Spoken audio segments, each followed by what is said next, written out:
Hey guys, tonight we're starting with something whispered behind medieval doors and muttered by candlelight.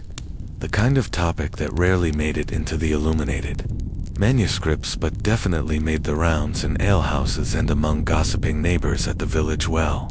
It's about what women did not just hoped, but actively did to avoid getting pregnant in the Middle Ages. Dim the lights, adjust your blanket, and if you hear a rooster crowing in the background, it's just your mind adjusting to medieval village ambience. And hey, before we fully dive into sheep bladders and questionable herbs, let me know in the comments where you're watching from and what time it is for you right now, because somewhere, someone's falling asleep to 14th century contraception, and that's kind of beautiful. Let's get one thing straight. Medieval folks knew that certain activities led to babies. They might not have known exactly how it all worked. No one was diagramming reproductive anatomy with scientific accuracy, but they weren't clueless. There was a direct and widely understood link between intimacy and childbearing, and for women especially, the consequences of a pregnancy could range from inconvenient to life-threatening. So naturally, they looked for ways to tip the odds. Enter the remedies. Some were herbal, some were magical, some were, let's say, inspired by wishful thinking and desperation.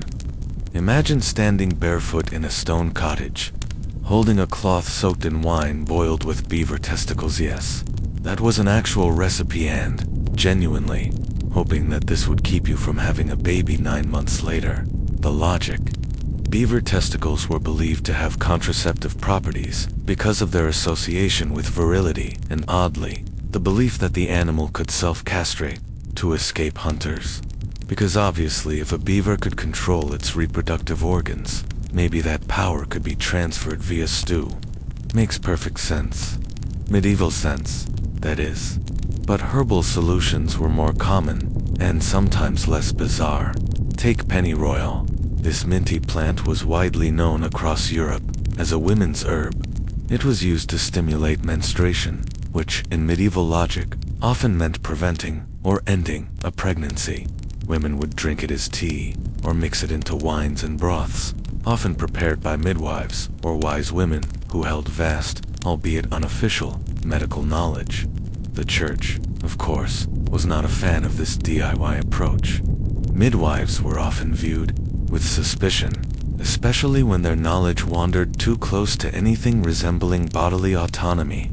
Some were accused of witchcraft, especially if they helped women with reproductive issues or performed quiet procedures the church would never openly acknowledge but definitely condemned in whispers. You can imagine the paranoia. A woman helping other women avoid pregnancy. Clearly a sign of the devil. Still, the knowledge persisted, passed from mother to daughter, or shared among close-knit communities of women who trusted each other far more than any man with a robe and a lectern. Recipes for menstrual tonics circulated widely, often disguised in coded language, so the less understanding husbands, priests, or inquisitors wouldn't catch on. Some of these involved mixing wine with rue, mugwort, or Queen Anne's lace. Others included boiling mixtures of iron filings, crushed insects, or you guessed it, animal bits. And the results? Well, let's just say it was a gamble. Sometimes these tonics worked, sometimes they didn't, and sometimes they made things worse. Pennyroyal, for example, in high doses is toxic to the liver and can cause severe internal bleeding. But if you were a 15th century peasant with 4 kids and no food, taking that risk might have felt worth it, especially when your husband thought bathing twice a year was ambitious. Speaking of husbands, here's something odd.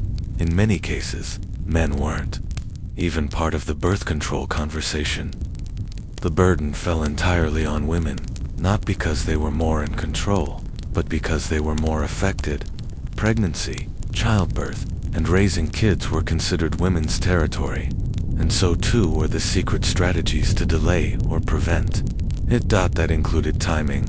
Medieval women often tracked their cycles in rudimentary ways, markings on calendars, observations of physical changes, or the good old-fashioned, "I feel different today." It wasn't precise, but it was better than nothing. Some even refused intimacy during what we'd now call the fertile window. Naturally, this depended on the partner being understanding, or at least not entirely awful. And then, there were the charms, amulets, necklaces, tiny wax figures hidden in pouches and tied around the thigh. Some were blessed by priests, others cursed by folks claiming ancient wisdom, and a few were probably just decorative soap with a marketing problem. One popular belief was that carrying a weasel's testicle in your pocket could prevent conception. Who figured that out? Unknown. Why a weasel? Your guess is as good as mine. But enough people believed it that the practice spread across rural areas.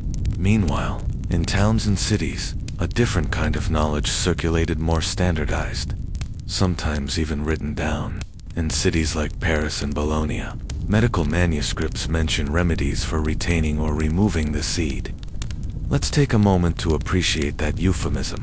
And yet, even with all these methods, the success rate wasn't stellar. Most strategies were based on anecdotal evidence, trial and error, or pure superstition. There was no FDA, no clinical trials, and no follow-up appointments. Just hope, but hope goes a long way when you're trying to survive in a world with plague, war, and rent-doing goats. Also worth noting, the church's stance was extremely clear. Anything preventing procreation was sinful. Reproduction was the only acceptable reason for intimacy. Everything else, temptation. Even married couples were expected to abstain during feast days, Lent, Advent, and sometimes just because the priest said so. But did people always listen? Of course not. Peasants in particular lived lives too chaotic and immediate to worry about theological debates. They did what they needed to do, often quietly and with mutual agreement. Some even viewed herbal remedies as gifts from God. After all, if a plant grew in your backyard and helped you survive, how could that be evil? Historians still argue whether this kind of faux contraception was effective or widespread. Some claim it was marginal, only practiced by a few. Others believe it was common, just not recorded because, let's be honest, no monk was going to. Right. Margaret avoided pregnancy for 6 years, using a Dillon garlic poultice in the parish records. Still, the scattered hints remain. Manuscripts scribbled in margins, confession manuals that list attempting to block the seed as a punishable sin, recipes from midwives passed down like whispered treasure maps. Tonight, we'll trace those whispered maps. Every root, every charm, every herb, and hushed prayer that medieval women used to try to get a little control over their lives, their futures, and their bodies. Because while medieval history may seem like it's all castles and crusades, real power was often found in a pouch of dried herbs, tied with string, and tucked beneath a shift before bedtime. You're lying in bed, wrapped in your blanket, like a medieval peasant in a thatch-roof cottage. Except your sheets probably aren't crawling with fleas. Hopefully, now, Imagine you're a woman in 1347. There's no birth control, no pills, number, latex. Just you, your body, the whims of fate, and oddly enough a garden filled with suspicious-looking herbs, and more than a little desperation. Let's travel back to a time where women knew that every romantic evening could end with 9 months of swelling, backaches, and possibly dying in childbirth. No pressure, right? And so, naturally, they turned to the kitchen garden. Because apparently, basil wasn't just for flavoring your bland medieval stew. The garden as a womb warrior in the Middle Ages. Especially across Europe, women didn't just grow herbs for soup. They grew them because they were rumored, emphasis on rumored, to stop something else from growing. Babies. You see, your typical peasant woman didn't have access to apothecaries or physicians. Even noble women couldn't exactly walk into a medieval Walgreens and ask for Plan B. No, what they had was folklore, recipes, midwives who whispered secrets passed down from their grandmothers. Take pennyroyal. Sounds innocent, right? Cute name. But it was one of the most popular herbs used to prevent or end pregnancy. Also tiny detail, it could kill you.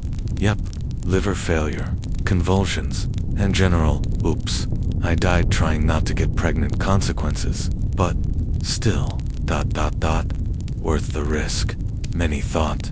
Because bringing another mouth to feed into a thatch roof world where the Black Death might show up next Tuesday. Not ideal. Midwives, magic, and moon cycles now. The real stars of medieval family planning weren't knights or kings. They were midwives. Women with knowledge. Women who knew exactly which herbs to steep, which prayers to mutter, and which phases of the moon were best for avoiding babies. Some of their advice sounds odd, like, don't have sex on a full moon, or tie a weasel's testicle to your thigh. No, really. That was a thing. Also, carry dried beaver parts. Why? Because clearly, medieval contraception was 90% guesswork and 10% superstition. But still these women tried. They tried because women were tired. Tired of 10 births, 5 surviving children, and constant mourning. A life of childbirth could mean a life of sorrow. So you did what you could with what you had, herbs hope. And a midwife who smelled strongly of lavender and regret. The herbal hit list, let's look at a few favorites. Pennyroyal already mentioned, but just a reminder, it could help prevent pregnancy, and also your heartbeat. Rue, used by Romans, carried over into medieval Europe. Smelled awful. Tasted worse, probably worked.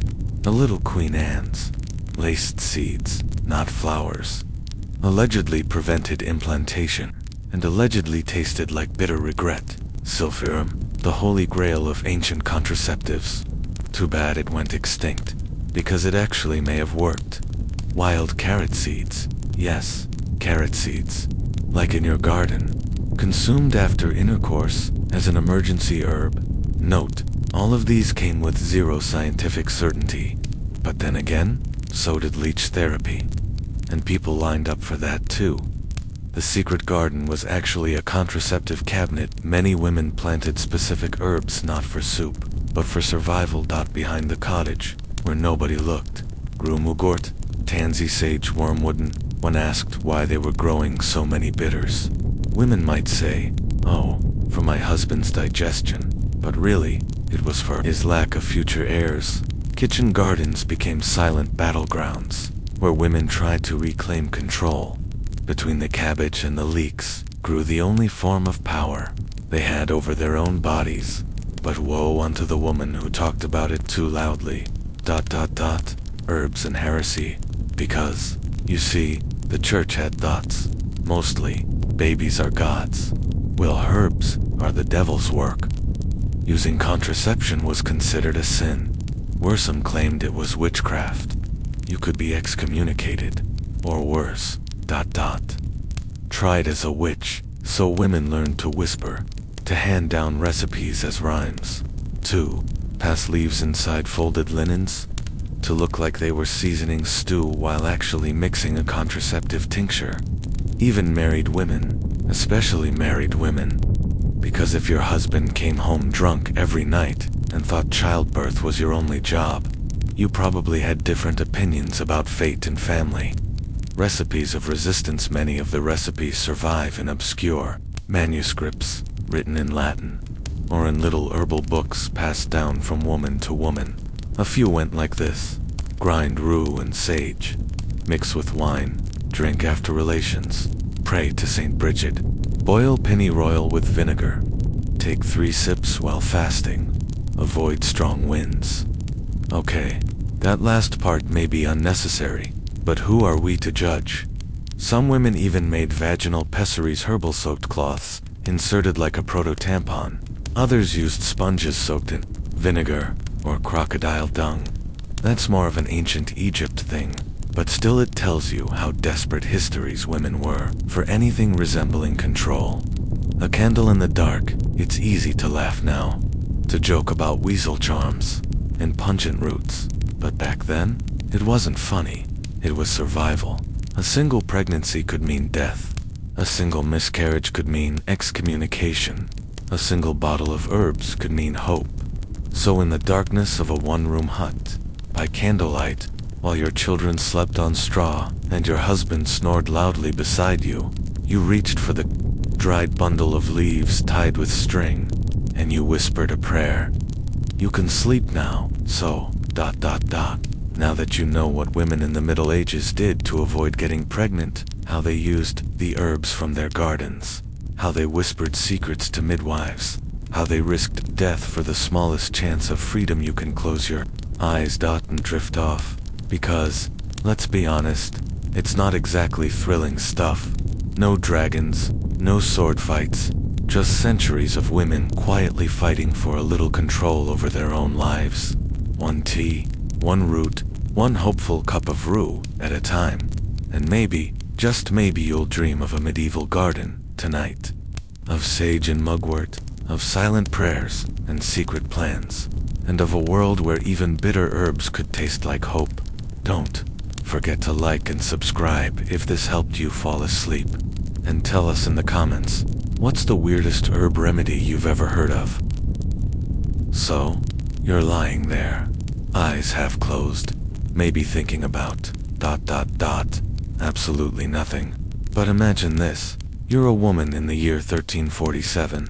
There's no internet, no TikTok, no vitamin gummies, and certainly no birth control.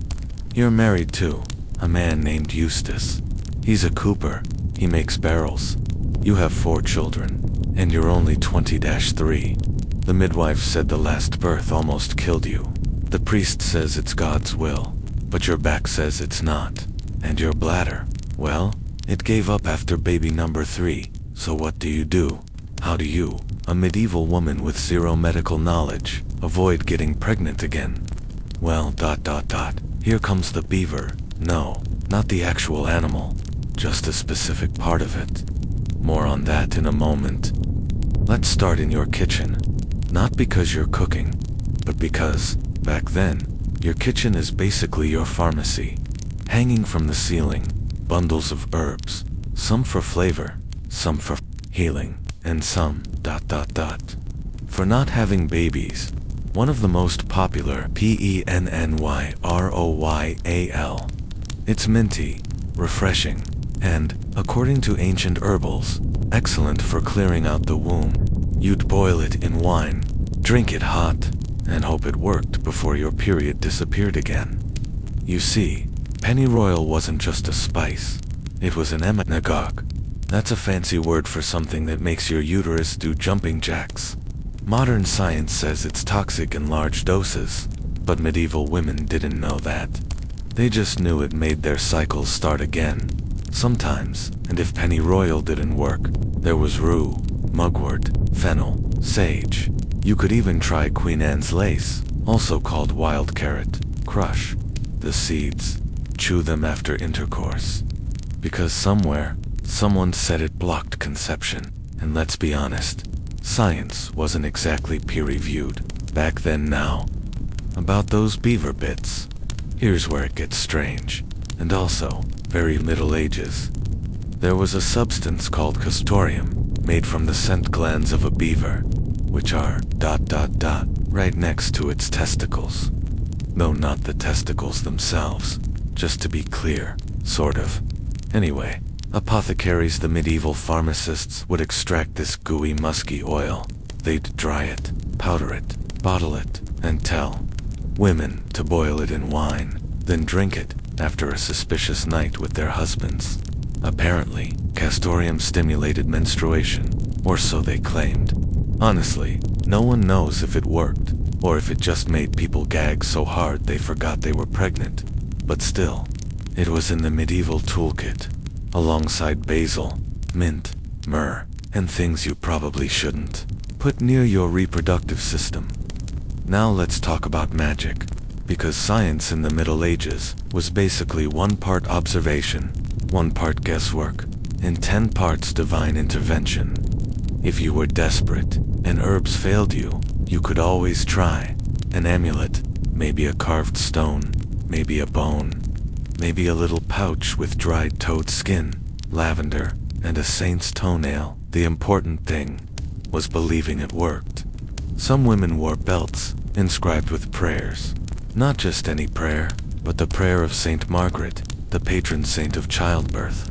Or charms invoking the Virgin Mary, the ultimate symbol of motherhood, which paradoxically was supposed to protect you from motherhood. Yeah, medieval logic.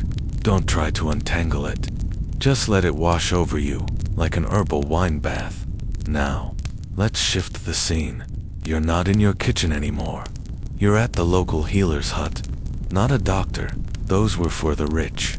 You're talking to a woman called a wise woman. She knows herbs, whispers, and gossip. She's also the person everyone secretly goes to for help when their husband won't stop visiting at night. She gives you a little bundle. Inside, resin, pennyroyal oil, a feather from a crow, and a tiny scroll that says Contra conceptioning, Latin. It means against conception. You're supposed to burn the bundle during the full moon, while reciting the Lord's Prayer backwards. 3 times, naked. Does it work? Probably not, but you're desperate, and your options are limited to beaver glands, questionable wine, and lunar incantations. So yeah, you do it anyway. Let's talk timing. Another trick women used if they could was timing intercourse based on their understanding of cycles. The problem?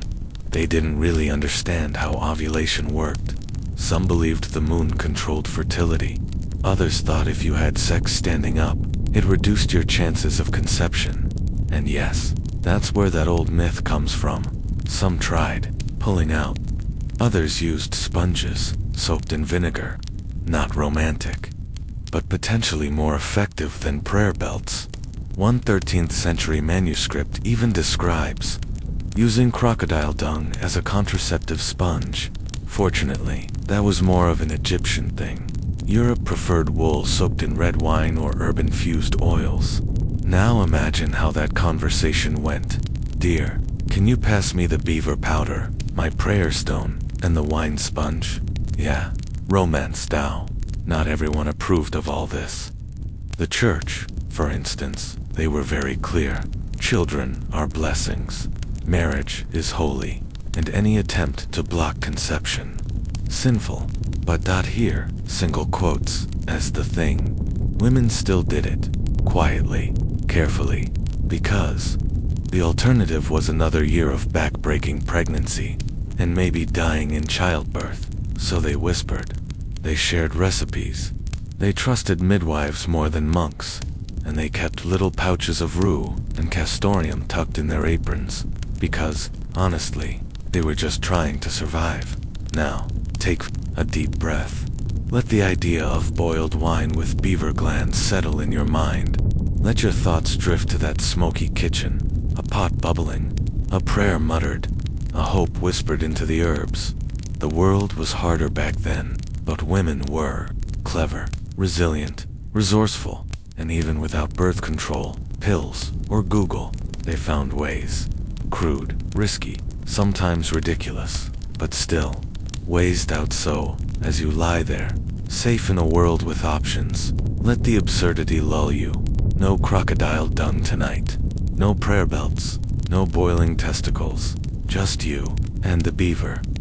Would you have trusted a beaver's butt glands to protect you from pregnancy? Comment below. And if you liked this strange medieval trip, tap that like button. Subscribe for more sleepy, sarcastic history, and maybe light a candle, just in case the prayer belt kicks in. So, dear sleepy traveler, let's stretch a bit. Don't worry, no actual jumping jacks are required tonight, especially not the kind medieval women might have tried. You see, we've reached one of the more energetic chapters of our journey, through the dimly lit corridors of pre-modern contraception. Welcome to a time before treadmills, before sports brass, and long, long before pelvic floor apps. A time when some women believed you could bounce your way out of a pregnancy. Yes, you heard that right. Bounce, wiggle, jump, shake, twist, and sometimes sneeze. Let's dim the candlelight and gently tiptoe into a world where the female body was often blamed for everything, from plagues to infertility, and yet, very few men seemed to grasp the actual mechanics of how babies were made. This, of course, made for some very creative, if completely ineffective, solutions. The leap of faith, literally, begin with one of the most frequently recorded postcoital moves in the Middle Ages, the mighty jump. After intercourse, a woman was often advised to immediately leap up, sometimes literally, and begin a rhythmic dance. Not to celebrate, mind you, this was a desperate attempt to shake out the seed. Some medical writers who clearly had no practical experience claimed that vigorous bouncing could expel the man's emission before it had a chance to plant itself deep within the womb. Think of it like shaking crumbs out of a tablecloth. If the tablecloth had a uterus. In one 13th century folk remedy manual, a woman was advised to jump backward 7 times after laying with a man, followed by a long squat and a cough. Another version recommended hopping like a hare for the length of a prayer. What kind of prayer? That wasn't specified. Probably something quick, like a Hail Mary, or possibly a desperate plea for a time machine. Did it work? Of course not, but it certainly gave the illusion of control in a time when women had so little. The womb as a mischievous bubble. To understand this medieval cardio session, we have to visit a bizarre belief held by many ancient and medieval physicians, that the womb was not stationary. Oh no. It was a wandering organ, like a toddler let loose in a museum. Some believed that the womb could float upward if left empty too long. Others thought it might shift sideways if displeased. And worst of all, after intercourse, it could suck in the male essence like a hungry sea sponge. To counteract this, some women were told to lie with their heads downhill, or to press their abdomen with warm stones while jumping to dislodge the seed. Warm stones. Jumping. Tilting.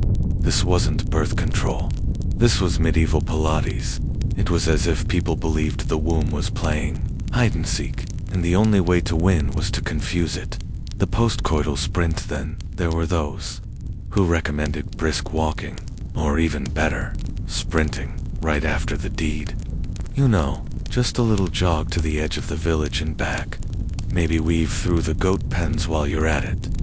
Some texts mention the need for a swift pace to shake loose the vital essence.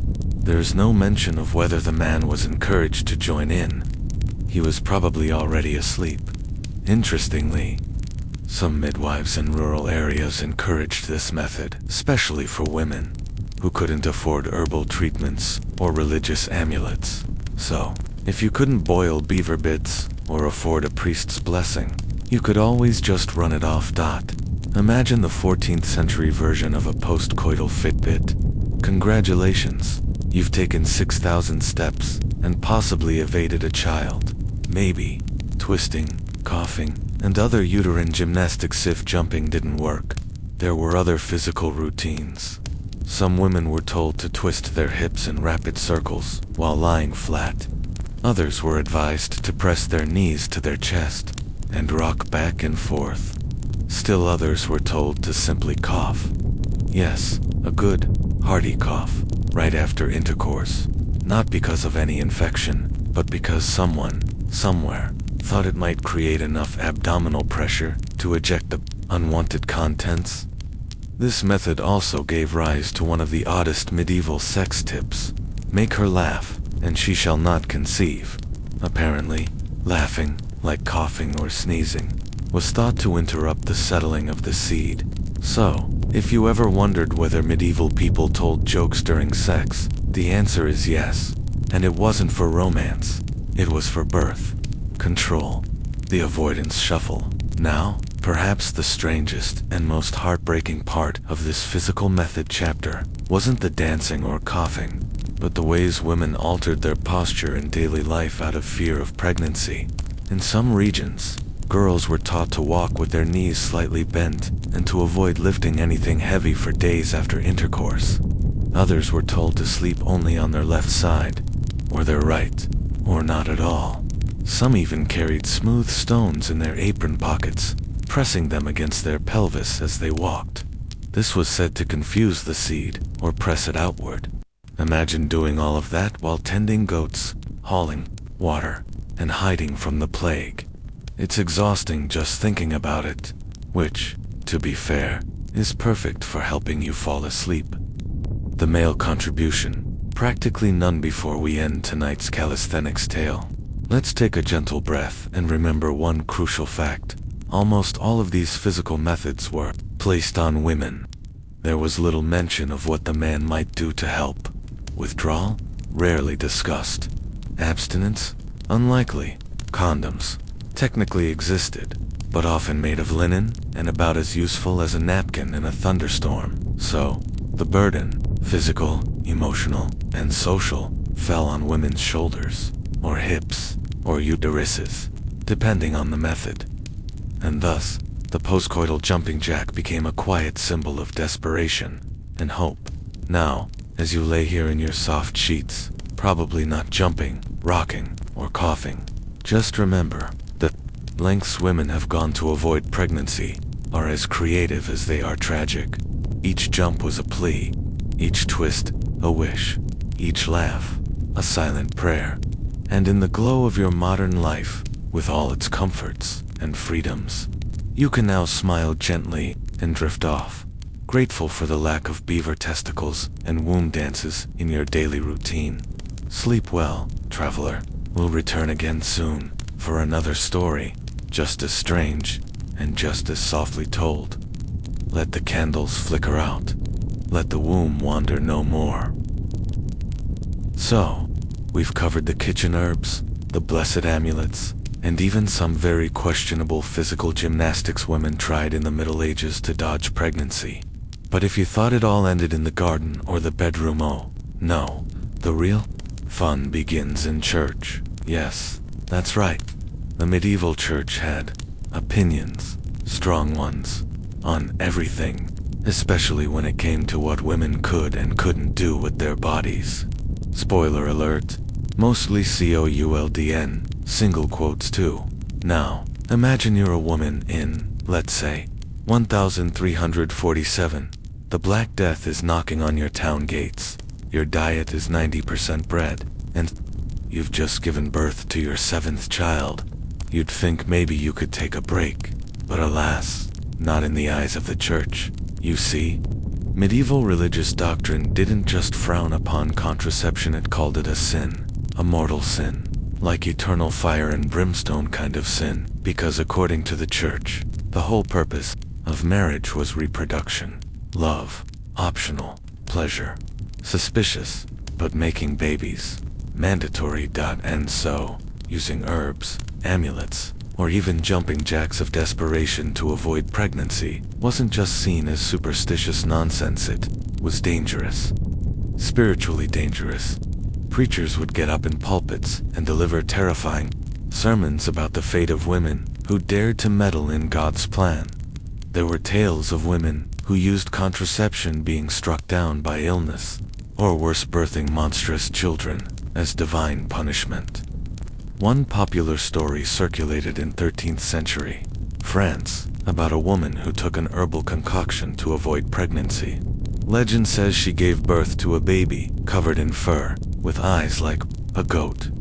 The moral of the story: don't mess with God's baby-making schedule. But it wasn't just fire and brimstone fear-mongering. The church also had legal teeth. In some regions, ecclesiastical courts could actually try women for using contraception. And while you weren't likely to be burned at the stake just for popping a pomegranate seed, you could still face punishments like public humiliation, hefty penance, or forced confessions. And guess what? Men weren't spared either. If a husband was suspected of helping his wife not get pregnant, say, by using a linen sheath, what we now call a condom, he could be accused of spilling his seed, which, again, was a pretty big deal in church eyes.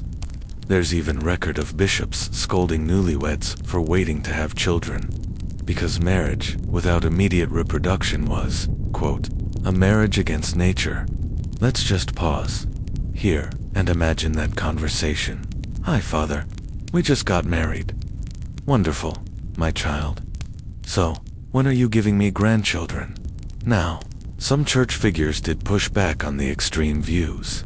A few theologians, usually quieter, less shouty ones, argued that pleasure in marriage was okay, and that maybe, just maybe, not every act needed to lead to a baby. But these voices were drowned out by louder, more dramatic preachers, like the infamous John of Capistrano, who thundered from the pulpit that women who tried to avoid pregnancy were servants of the devil. He also said they'd be tormented by demons in the afterlife. Fun guy. Meanwhile, women, especially poor women, were left with almost no options. They couldn't afford midwives who knew the best herbal blends. They couldn't read the Latin warnings scrawled in medical manuscripts. And they definitely couldn't argue with a priest. So what did they do? They stayed quiet. They whispered. They formed underground networks of knowledge passed from grandmother to daughter, from midwife to apprentice. You wouldn't find these tips written down. They were hidden in songs, in jokes, in coded lullabies. Imagine a woman humming a tune while making soup. Her daughter asks what it means. She says, just a song.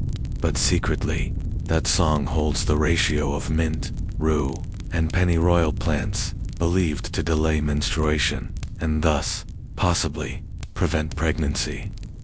Meanwhile, the church tried to stamp it all out, not just through sermons, but through inquisitions.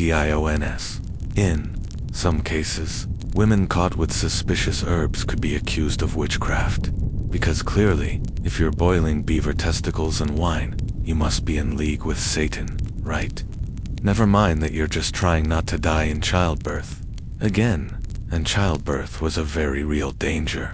For every woman who dared to defy the church's teachings, there was usually a very human reason. Not rebellion, not selfishness, just fear. Because having 10 pregnancies by the age of 30 wasn't just exhausting. It was deadly. Many women simply didn't survive it, and those who did were often left with broken bodies, which the church, of course, insisted was God's will. Now, here's where things get especially dark, because sometimes, it wasn't just the church that punished women. It was the community. Neighbors would gossip about the woman who didn't get pregnant again this year. Midwives could be accused of interfering with God's work. Even husbands might turn in their wives, especially if pressured by clergy. And still, women resisted. Quietly, carefully, but they resisted. They hid their dried herbs in cooking pots. They wore their blessed amulets under their gowns. They drank their suspicious teas while pretending to cure a headache. They timed their cycles using moonlight, church bells, and, sometimes, prayer. Because even if the church said no, even if society said no, their bodies were tired. Their children needed mothers who weren't stretched thin, and their lives mattered, even if nobody else seemed to think so. Now, today, we might look back and laugh or cringe at some of the methods. Boiled wine and animal parts, dance-like jumping rituals, herbs with names like Devil's Nettle or Mother's Doom. But underneath all of that, strange history is something powerful. The desire for control, for safety, for choice, and despite the punishments, the panic, and the pulpit-shouting preachers, women still tried. They adapted, they learned, they survived.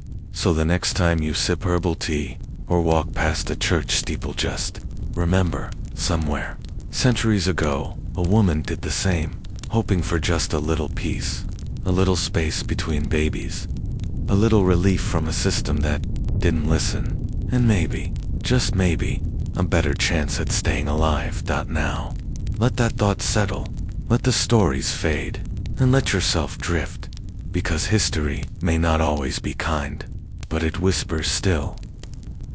And now, dear insomniac historian, let's drift gently into one of the stranger beds of medieval belief, the world of sex and superstition. Yes, you've made it this far, and no, things don't get any more logical from here. If anything, we're about to take a slow, whispery tumble straight into the minds of people who thought the moon could get you pregnant, or stop it. depending, of course, on whether you were facing east or west when you, well, you know. Let's begin, quite appropriately, under the moonlight. Because in medieval Europe, the moon wasn't just a glowing orb in the sky. No, it was a magical fertility switchboard, a celestial god clock, a glowing midwife in the heavens, pulling invisible strings on wombs, desires, and destinies. You see, people believed quite firmly that when you had sex mattered just as much as how and with whom. If the moon was full, you were basically asking for a baby. But if it was waning, or better yet, a new moon, well, apparently your odds of conceiving dropped dramatically. Convenient, isn't it? This belief came from ancient times and trickled into the Middle Ages through a slurry of Greco-Roman texts, folk traditions, and what we might call general confusion. In fact, some guides, yes, they existed, recommended that women only sleep with their husbands during certain moon phases if they wanted to avoid pregnancy. And some bold women flipped the script entirely. They used these same beliefs to predict when not to do it. You know, medieval sex pill tracking. Without the app, of course. This method wasn't exactly ... consistent, and neither were the results. One village midwife might swear by the crescent moon as the time of low fertility. Another might claim it was the quarter moon, and yet another might suggest seriously that you could simply hang a polished silver plate in your bedroom to reflect the moonlight away from your body, thus protecting yourself from moonstruck fertility. You see where this is going, right? Straight into the cozy, candlelit chaos of belief over biology. And this wasn't just about the moon. No, the medieval world was awash in sexual superstitions. Here are a few of the more fascinating ones. Some believed that certain days of the week were unlucky for intimacy. Wednesdays, in particular, were cursed for conception. So, if you were hoping not to start a family, Wednesdays became very popular for, how shall we say, conversations. Fridays, though, were dangerous. Why? Because they were associated with Eve's temptation in the Garden of Eden. Naturally, sin equals pregnancy. And then there was the belief in hot and cold bodies. Some physicians, and I use that term very generously here, believed that women had naturally cold wombs, and if the man's body was also cold, pregnancy was unlikely. So a clever couple might soak in cold water before intercourse, or even, yes, really rub themselves with cold leaves or snow. Now, that may sound unpleasant, but to a medieval couple living in fear of yet another mouth to feed during a grain shortage, well, a little frostbite seemed like a fair trade. Others believed that eating certain foods could ward off pregnancy. Want to avoid a baby? Try parsley, mint, or rue. These herbs weren't just for cooking, they were considered to the womb, which somehow translated to birth control. Again, not exactly science. But when science is mostly leeches and Latin, you take your mint leaves where you can get them. And don't even get me started on rituals. Some women were taught to chant protective prayers during sex, or even to hold a charm or amulet under the pillow. These charms were often made from animal bones, bits of coral, or inscribed parchment. One such charm instructed the wearer to whisper the name of a saint 3 times during climax, years really, as a way to ward off conception. Saint Margaret, Saint Margaret, Saint Margaret. Can you imagine how awkward that must have been? But it gets stranger in some regions. People believed that looking into your partner's eyes during sex increased the risk of pregnancy. So the solution? No eye contact at all. Intimacy in the Middle Ages was not exactly romantic. It was more like a medieval escape room, full of strange rules and questionable logic. And yes, there was also fear of supernatural interference. It was thought that witches could trap fertility in objects. One legend told of a woman who couldn't conceive for years until a local wise woman discovered that someone had hidden a hair braid and a dried frog under her bed. Apparently, this was a curse designed to block her fertility, but one wonders, if someone else had fertility they didn't want, Might they have hired the same witch to do it on purpose? It's possible. Now, of course, we look back on all of this with a mixture of amusement and horror. But remember, two people in the Middle Ages. These beliefs were serious tools for survival. When you didn't understand how conception really worked, when doctors told you babies came from seed mixing with blood vapors, when the church banned most effective contraceptive methods, you reached for whatever logic made sense, even if that logic involved the moon, cold lettuce, or reciting saints' names under your breath in the dark.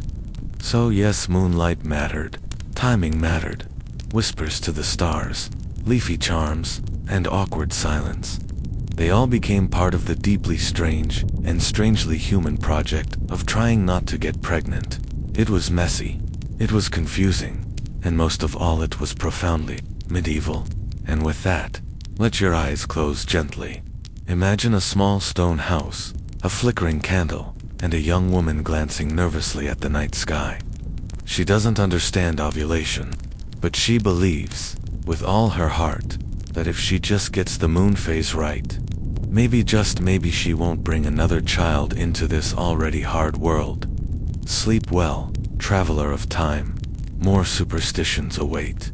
But for now, rest.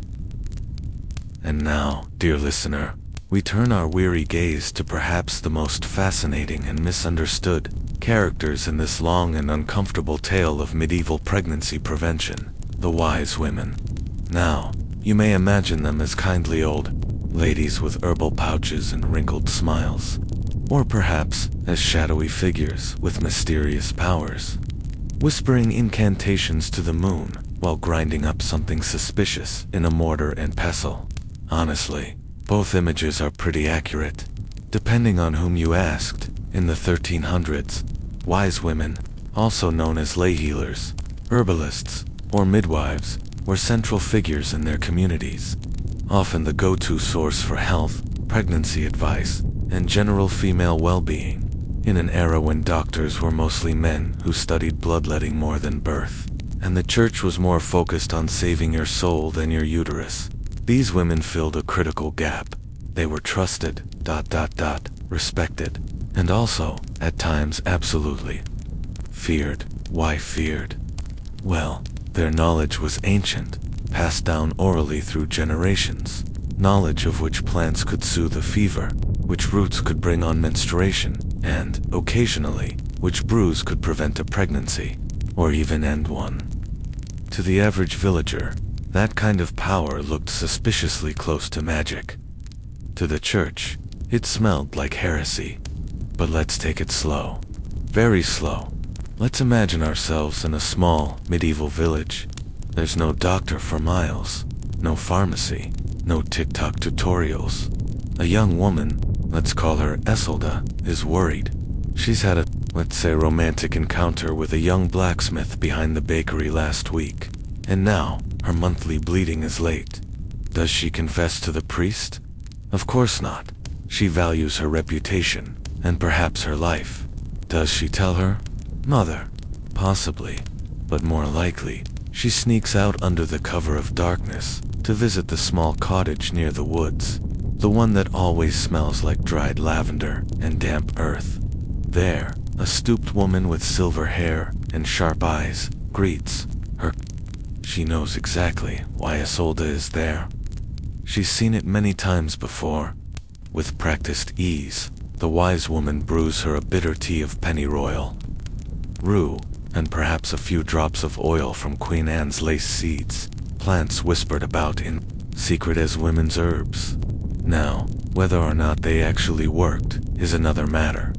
Some likely had mild contraceptive or abortifacient effects. Others were simply dangerous. But to Isolde, the ritual mattered, the belief, the trust, the desperate hope, and this, dear listener, is where the line between midwife and magician began to blur. You see, the church didn't like that. Not one bit. They were already uncomfortable with the idea of women having authority outside the patriarchal structure, especially when it came to something as deeply moralized as reproduction. A woman who could choose when to get pregnant, or worse, avoid it entirely. That sounded dangerously close to defying God's will. So, wise women found themselves walking a tightrope. On good days, they were indispensable caregivers, helping women through births, mixing teas for menstrual cramps, offering comfort when no one else would. On bad days, they were accused of witchcraft, sometimes even burned for it. The same hens that caught babies were the ones accused of casting spells. The same herbs that eased a labor pain might be labeled tools of Satan in the wrong season. But still, women came, because the alternative was terrifying. Childbirth was one of the leading causes of death for women. Pregnancy was not just a blessing, it was a gamble. And for women with too many mouths to feed, or without the security of a husband, it could be a death sentence. So yes, these wise women, midwives, herbalists, kitchen witches, call them what you will, they were magical. Not because they cackled at cauldrons, but because they offered a tiny thread of control in a world that gave women almost none. Their work wasn't just about potions, it was about community knowledge. They understood the rhythms of the body in a time when medicine barely acknowledged the female form. They tracked cycles with moon phases, observed fertility signs, noted which teas brought cleansing, and which herbs might delay a pregnancy. Sometimes they succeeded, sometimes they didn't, sometimes they paid for it with their lives, and still, they endured, quietly, in the background, generation after generation. Until, of course, the so-called medical revolution came along, and men in powdered wigs decided they could do everything better. But that's a sleepy rage for another time. For now, let us remember them, these unnamed, unrecorded women, tucked in the margins of history books, but central in the lives of millions of medieval women. They may not have held titles or worn robes, but in the candlelit corners of the past, they were the guardians of choice, or at least, the hope of it. So, next time someone tells you history is just kings, battles, and treaties, you can smile, sip your chamomile tea, and think of a wrinkled hand stirring something bitter and strange, offering comfort in the silence. Now, take a deep breath. Let the candlelight flicker in your mind. Let the scent of dried herbs fill the air. Let the echo of whispered knowledge lull you into sleep. You're safe now, and we still have much more to explore. Now, if you thought being a married woman in the Middle Ages was complicated, just wait until you meet her unmarried counterpart. Let's slowly settle into the quiet panic that came with being a single woman in medieval society. A soft, almost invisible kind of panic, the type you don't scream about, but feel in your bones. Like a chilly draft under a church door. See, for women back then, being unmarried wasn't just a relationship status. It was a social category, a ticking clock, with no snooze button. Because unlike today, where being single might mean freedom, self-discovery, or even just bad luck on Tinder, back then, it meant suspect. And by suspect, I don't mean the cute kind of intrigue. I mean, maybe she's a witch. Or worse, maybe she tempts men on purpose. Yes, you could be 23, know how to read, and own a cat, and suddenly the whole village side-ees you. So let's begin with the reputation economy. Because forget gold. In medieval towns, your virtue was currency. And if you were an unmarried woman, protecting your reputation was the only way to survive. Literally no husband. Fine, but you'd better be quiet, modest, covered. You'd better live with your parents, or with another respectable family. You'd better not be caught alone with a man, or, God forbid, laugh too loudly in public. That giggle might be mistaken for, temptation. Now here's the thing, not all single women were alike. There were widows, often pitied, but respected. Spinsters, women who spun wool and stayed out of trouble. And then, the real targets, young, unmarried women of childbearing age. Why? Because they were considered dangerous. No, really. People thought a young, fertile, unmarried woman was a threat to social order, because if she became pregnant out of wedlock, it would ruin everything: her life, her family's name, and even the standing of her entire village, especially if they were already struggling with famine or plague. In this world, pregnancy was visible proof of sin. You couldn't hide it forever, and society wasn't forgiving. Single pregnant women were labeled harlots, whores, or worse, devil's wives. She might be paraded through the town as punishment, or whipped, or publicly shamed, or just quietly cast out, left to survive in the woods, or worse, join the outlaws on the edge of society. Now imagine you're a young woman in that world. You're single. Maybe you've fallen in love. Maybe it's just a moment of weakness, and suddenly there's a chance you might be pregnant. No test, no clinic, just intuition, a missed period, and the cold creeping horror of realization. What would you do? That fear, that specific, suffocating fear, shaped the lives of millions of medieval women. Some turned to old women in the village, the wise women. We'll talk about them more in another section. But here, just know, their role wasn't just midwifery. It was protection, secrets, discretion. Some turned to whispered herbs or home remedies, parsley tea, tansy leaves, or not necessarily safe. But desperate women don't always get safe options, and others simply ran, disappeared to other towns, changed names, joined convents, or lived in disguise. Anything to avoid the shame and potential death that came with an unmarried pregnancy. Now, you might be wondering, where were the men in all this? Well, that's the part that really hurts. See, medieval law was selective. A man might get a small fine for fathering a child out of wedlock. Maybe public confession. Maybe not. But for the woman, the cost was everything. And the church. Oh, the church had opinions. Lots of them. Most of them boiling down to this: if she got pregnant, she must have wanted it. Yes, that tired logic goes back centuries. And for those who tried to speak up, who said, "He forced me," well, without witnesses, it meant nothing. Her word alone wasn't enough. That silence, that institutional silencing of women, created an entire generation of stories we'll never hear. Lost names, lost children, and a cold kind of invisibility. But among all this, the shame, the secrets, the fear, something else quietly survived. Resilience. Because single women found ways to protect themselves. They formed networks. They watched out for each other. Some became aunts or nurses in noble houses. Others taught younger girls about dangers, through songs, through stories, or through old herbal recipes written in code. They whispered wisdom behind closed doors, so the next time you hear about a woman in a medieval painting standing quietly, hands folded, unmarried, don't assume she lived a boring life.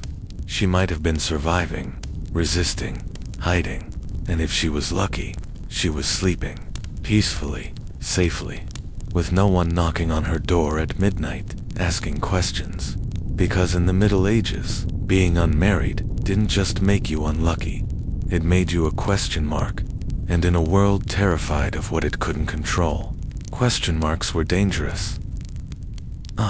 So now we arrive at one of the oldest methods in human history, and, let's be honest, one of the least reliable. The pull-out protocols, so known as coitus interruptus. If you've heard that name and thought it sounded a little too scientific for something so ancient, well, you're not alone, so you're lying back. Maybe already under a blanket, eyelids fluttering just a little, and we're about to whisper you through one of the more awkward chapters of medieval intimacy. Because yes, they really tried, and no, it really didn't work. Let's imagine you're a young couple in the 1300s.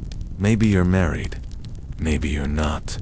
But either way, you've got one goal in mind: avoid pregnancy, because you've seen what it does to women in your village. The physical toll, the risks of childbirth without any real medical care, the social judgment. Maybe you already have 4 children and simply cannot afford a 5th. Maybe you're unmarried and terrified of being cast out, shamed, or worse. You've heard of wise, strange herbal teas, whispered spells, but none of it feels safe or certain. So you fall back on the most ancient solution of all. You tell your partner, just pull out. Sounds simple, doesn't it? Now, in modern times, people are still having this conversation, and it's still unreliable. But back in the Middle Ages, this wasn't just a backup plan. For many, it was the only plan. There were no condoms, at least, not in any form we'd recognize. There were no birth control pills, no IUDs, no plan B. All they had was instinct, hope, and a very shaky understanding of biology. You see, in medieval Europe, people didn't really know how reproduction worked. Not exactly. They had theories. Some believed in the seed and soil model. The man provided the seed. The woman was just the soil. Others believed in humoral theory that bodily fluids had to be in perfect balance for conception to occur. But even among the more curious minds, the finer details of ovulation, fertilization, and sperm weren't exactly household knowledge. Still, the concept of withdrawal existed. Ancient Greeks mentioned it. So did early Islamic scholars. And medieval Europe was not so far removed from those texts. So let's say you're a peasant farmer, or maybe a cobbler, or a blacksmith. You've heard from a traveling monk, or maybe from an older brother, that if you can just manage to, withdraw in time, you'll avoid a baby. Problem solved, right? Except, not really. Let's talk about why it didn't work. First, the obvious, human error. Even today, in the age of fertility tracking apps and digital watches that measure your sleep cycles, pulling out isn't a sure thing. In the Middle Ages, it was even riskier. There was no education, no diagrams, no instruction manuals, just guesswork.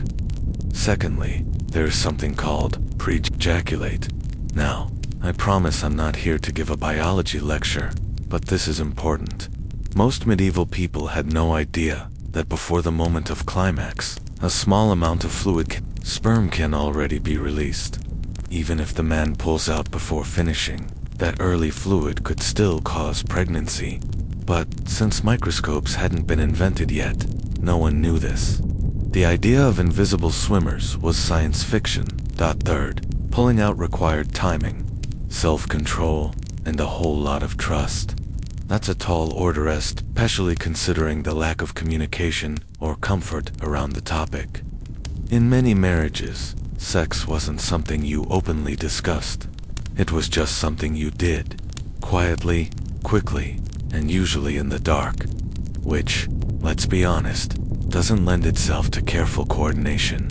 And finally, let's consider the religious guilt. Medieval Christianity had plenty to say about sex. The church preached that all sexual acts should be open to life, meaning that any attempt to avoid pregnancy was sinful. So if a couple did try the pull-out method, they had to reckon with the fear of spiritual damnation. It was a sin of intent. You weren't just trying to avoid children, you were trying to outsmart God's design. This moral pressure made things even more complicated. For some, the guilt alone was unbearable. For others, it meant hiding their actions, never speaking about them, and certainly never admitting failure. And when pregnancy did occur, despite their best efforts, it could be devastating, especially if the couple was unmarried or already struggling to feed their existing children. Still, the practice persisted. Whispers passed through generations. Husbands would be told by uncles or cousins, just be careful, pull out. Wives might not even know it was happening, might not understand the mechanics at all. For some, it was just something the man did, or tried to do. In wealthier circles, where men had access to classical text translations of Aristotle or Galen, they might encounter vague references to the practice. But even these texts were steeped in guesswork and mysticism. The church, of course, condemned the act. Not just because it avoided pregnancy, but because it resembled the biblical story of Onan, who spilled his seed on the ground and was struck down by God. The term onanism would eventually become synonymous with masturbation, but in medieval theology, it also covered withdrawal. So if you were caught or even suspected, you could face moral scrutiny, public shame, or even excommunication. And yet, the method never went away, because for all its flaws, it was the easiest method.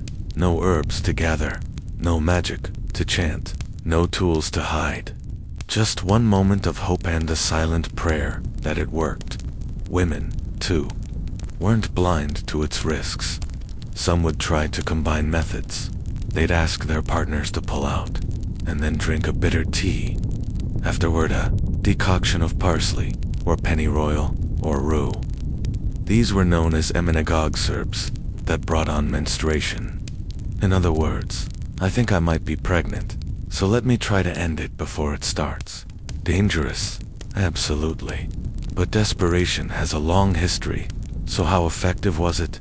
Well, if you look at modern statistics, withdrawal has about a 22% failure rate over the course of a year. That's with today's awareness, communication, and understanding. Imagine that rate in a world without any of those things. It was probably much worse. But what's more fascinating is how long the method endured. Even centuries later, long after condoms became more accessible, and long after science caught up with biology, many still relied on this ancient method. Part habit, part tradition, part denial. Because when you live in a world where your options are limited, sometimes the least effective method still feels like something you can control, even if it's just a moment. A choice, a small defiance against fate, or poverty, or judgment. So as you rest your head, and your breathing slows, you might imagine a flickering candle in a stone cottage, the hush of night around you, and two people hoping, perhaps praying that their quiet act won't change their lives forever. No apps, no science, no guarantees, just a sigh, a whispered warning, and the oldest gamble in history. And somehow, the world kept spinning. The Middle Ages, a time when science was mostly superstition, and hope was often the main ingredient in every medical concoction. If you were a woman in the 13th century, trying not to get pregnant, you didn't have the luxury of latex or a handy little pill. What you did have was, well, let's just say the options were creative. Slightly horrifying, but creative. Let's begin with one of the most infamous and oddly persistent forms of contraception. Used across many centuries and continents, the animal intestine condom. Yes, you heard that right. Animal guts, usually from sheep or pigs. These were cleaned, sometimes boiled we hope, and cut into sheath-like coverings. They weren't just used for protection against pregnancy, but also surprisingly against disease. Which makes sense, considering many of these early condoms actually came into wider use during outbreaks of syphilis. Now, were they comfortable? No. Effective? Moderately, depending on the craftsmanship and cooperation of the wearer. Romantic? Only if your idea of intimacy involves the smell of salted meat. And then there was linen. Linen, believe it or not, wasn't just for cloaks, bedsheets, or fashionable tunics. Some medieval women soaked small cloths of linen in herbal mixtures of vinegar, garlic juice, or wine infused with crushed dates or pomegranate rinds, and then inserted them as a sort of sponge or barrier. This makeshift internal defense system was supposed to block the passage of conception. In theory. In reality, well, let's just say the method was more symbolic than scientific. Still, it wasn't all linen and livestock. Many women turned to honey and acacia, mixed into a paste. Why? Because somewhere along the lines of trial and error and desperation, someone discovered that these substances had mild spermicidal properties. Again, they'd be applied with cloth or natural sponges. Sometimes, goose fat or resin would be added for texture or perhaps as a final act of desperation. Let's not forget the utterly bizarre concoctions and potions. Take this one, For instance, a mixture of mashed ants, foam from camel urine, and the bark of certain trees. Yes, really. That combination was written in a few medieval herbals as a preventive mixture to be inserted vaginally. I'll leave it to your imagination whether that felt good, worked, or simply served as a fiery distraction from everything else going on in life. Then there was the classic, drink this and pray approach. Brewed teas and tinctures from herbs like pennyroyal, rue, Queen Anne's lace, and silphium, though silphium was already extinct by the Middle Ages. So unlucky medieval women didn't get to try that wonder plant. Many of these herbs did have actual contraceptive or abortifacient properties. But the problem? Dosing. One woman's preventive tea was another's accidental poison. Too much pennyroyal, for example, could cause organ failure. Too little, just a bitter taste and another hungry mouth 9 months later. In some households, contraception included not just what you inserted or drank, but what you believed. Charms and amulets were commonly worn or kept under pillows, some with engravings, others made from animal bones, feathers, or gemstones, thought to ward off fertility. One 14th century text mentions wearing a weasel's testicle around your neck as a surefire method of staying barren. Weasel, testicle, neck. Fashion has changed. Thankfully, it's important to remember that many of these methods were passed down by word of mouth, from mother to daughter, from midwife to bride, because, officially, talking about preventing pregnancy was frowned upon at best and heretical at worst, which meant experimentation was done in the shadows, quietly, carefully, and very often, completely ineffectively. But the women tried. Oh, they tried. Because in a world where a single pregnancy could mean death in childbirth, ruinous scandal, or lifelong poverty, trying was a form of survival. These homemade methods were more than just strange superstitions. They were acts of resistance, of autonomy, of quiet rebellion, in an era that often left women with few choices. So yes, there were animal guts. There was linen. There was a whole lot of hope, and behind each of those methods, a woman making the best decision she could, with the very little she had. And now, as you drift off under your cozy 21st century blanket, consider how far things have come, and maybe, just maybe, say a silent thank you to all those gutsy, literally women who paved the way with garlic-soaked cloths, weasel parts, and gut-based ingenuity. In the Middle Ages, sex wasn't just physical, it was profoundly spiritual. Every moan, every whispered breath under the covers or hay piles wasn't just between two people. It was between two people and God. Because according to church doctrine, every act of intimacy carried a heavy consequence. It was either for procreation or it was sin. And for unmarried women, it was rarely the former, and almost always the latter. But here's the thing. Human nature doesn't stop for dogma. Despite the looming threat of eternal damnation, a surprising number of people were, well, trying to have their cake and not get pregnant from it. So what happened when a woman, say, wore a contraceptive charm under her dress, whispered a pagan incantation to the moon, or swallowed a strange herbal concoction in secret? She confessed. Not always willingly, mind you. Sometimes under pressure, sometimes in tears, sometimes under the threat of excommunication, and sometimes because her neighbors snitched. Let's set the scene. You're a young woman in 14th century France. You've been seeing a local blacksmith's apprentice. Dark curls, strong hands, the kind of guy who can swing a hammer and make your heart skip a beat. He whispers sweet things.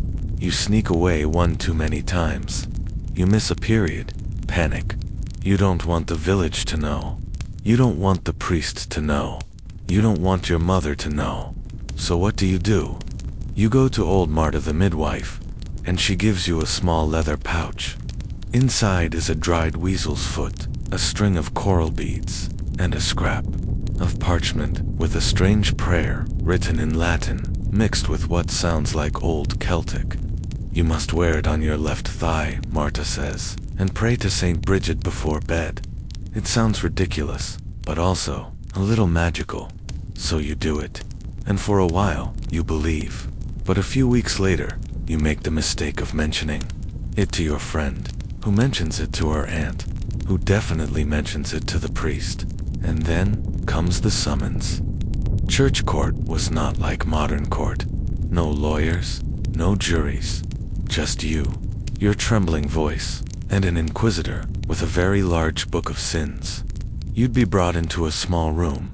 You'd sit across from a church official, often a priest or bishophood, already heard whispers of your misconduct. You'd be asked to swear to God to tell the truth. And then the questioning began. Did you engage in carnal relations outside of wedlock?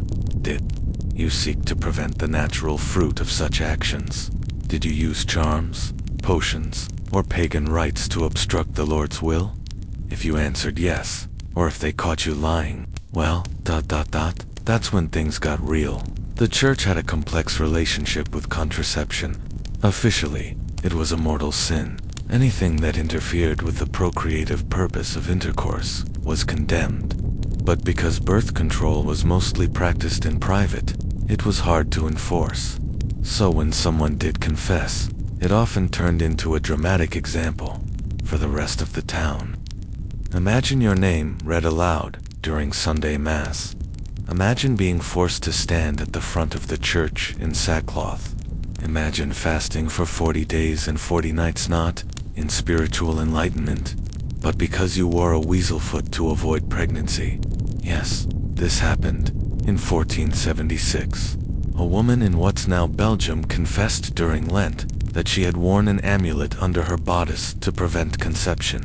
It was inscribed with nonsense letters in 3 circles, which scholars believe was a form of sympathetic magic.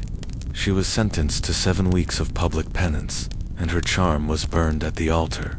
Now, you might be wondering, why confess at all? Well, it wasn't always voluntary. Many women were caught not in the act, necessarily, but by the consequences. A sudden miscarriage, a neighbor who spotted a charm, or worse, a scorned lover who got mad and blabbed. There are recorded cases from English and French church courts where women were accused by jealous former partners of using evil charms to avoid pregnancy. Some were even accused of using demonic assistance. Yep, demons. That escalated quickly. One woman in 1321 was accused of consorting with a forest spirit to remain barren after a secret affair with a married nobleman. The trial lasted 6 months. She was found guilty, not of witchcraft yet, but of offending God's natural order. She was sentenced to flogging and exile. Let's not forget, the church wasn't just spiritual, it was political. By confessing, you were putting yourself at the mercy of a very human institution. Bishops wanted to show strength. Priests wanted to maintain order. And confessors, they were trained to dig deep. Sometimes, the confessions were written down. Latin scripts with delicate handwriting, some now preserved in dusty cathedral libraries, list every detail. Item: confess to wearing an iron ring around the belly to prevent pregnancy. Item: confess to whispering over a clove of garlic and burying it at the crossroads. Item: confess to using vinegar and wool as a barrier after intercourse. Each one is a real person's story. A woman who loved someone, or feared something, or simply didn't want to bring a child into a world where women had so little control. And for that, she sat in a cold wooden chair and told an old man in robes about the contents of her underwear drawer. But here's the strange, almost tender part. Confession, while terrifying, could also be ... liberating. Some women came to the church, not just in fear, but in hope. Hope that forgiveness would be granted. Hope that penance would erase shame. Hope that even if they had made a mistake, their soul would be saved. Because medieval women weren't just ruled by men in the church. They found ways to rebel, to resist, to reclaim. And sometimes, confession wasn't about submission, it was survival. So next time you hear that someone wore a charm, don't laugh. It was a prayer, a protest, a plea.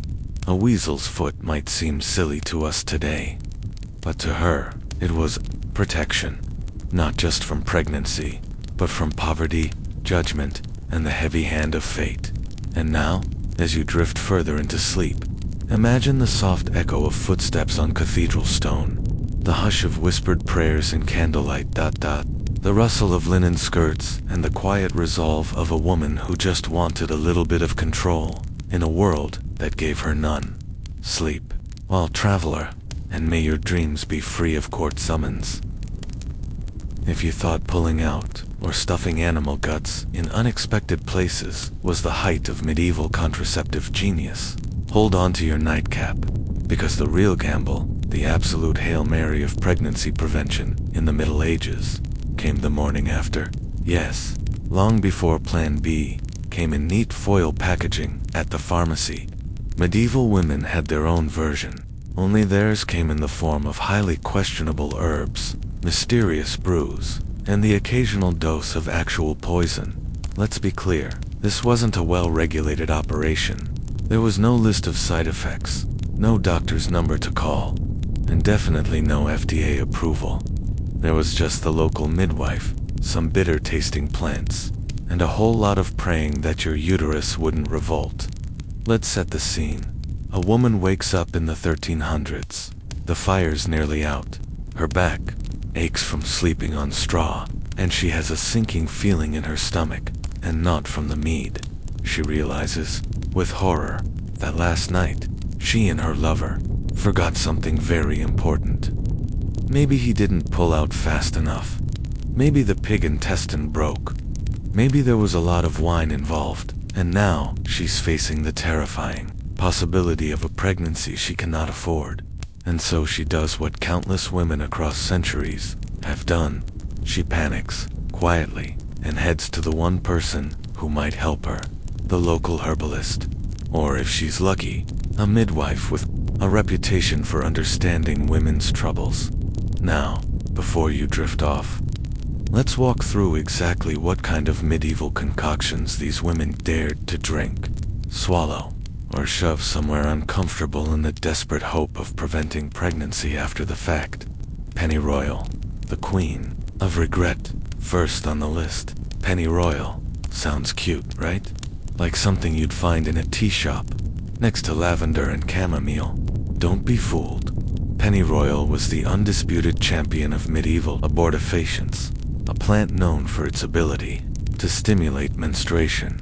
It was part of the mint family, and midwives used it in teas or tinctures in hopes it would bring down the flowers, a poetic way of saying, get that cycle moving, and hopefully undo what was done.